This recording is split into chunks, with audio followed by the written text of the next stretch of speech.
15 সেপ্টেম্বৰত আমাৰ প্ৰথমটো ৰিক্ৰুটমেণ্টৰ পৰীক্ষা আৰম্ভ হ'ব 11 লাখ প্ৰাৰ্থী পৰীক্ষা পতা সহজ নহয়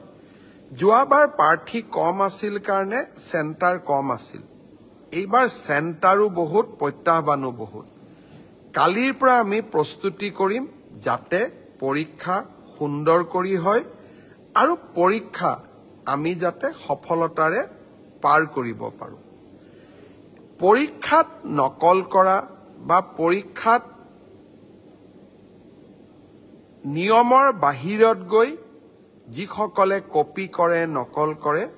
তেওঁলোকৰ বিৰুদ্ধে আমাৰ চৰকাৰে এখন বিধানসভাত আইন প্ৰণয়ন কৰিছে ইয়াৰ ফলত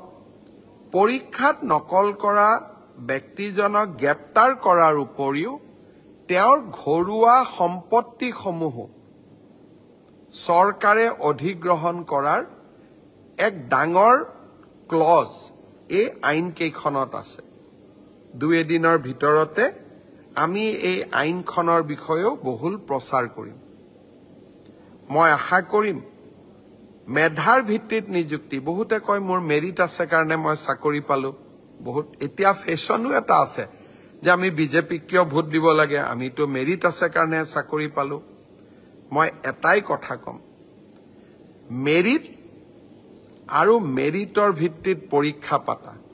এই পংকিলতাৰে ভৰা সমাজত ইমান সহজ নহয় এক প্ৰকাৰ অহা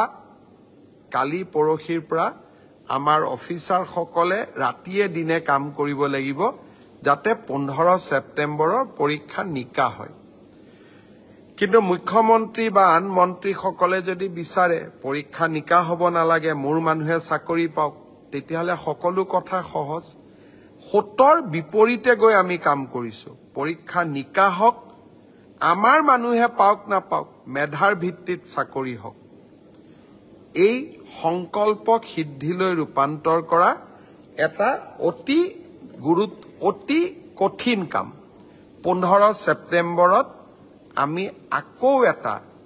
শিক্ষাৰ্থীসকলেও পৰীক্ষা দিব চৰকাৰেও এটা কঠিন পৰীক্ষাৰ সন্মুখীন হ'ব মই আপোনালোকৰ সহায় সহযোগিতা বিচাৰিম আমি কেইবাটাও টেলিফোন নম্বৰ দিম কোনোবাই যদি কৰবাত কিবা এই ধৰণৰ বেআইনী ঘটনাৰ সুযোগ পায় নকল কৰাৰ ঘটনাৰ খবৰ পায় কিবা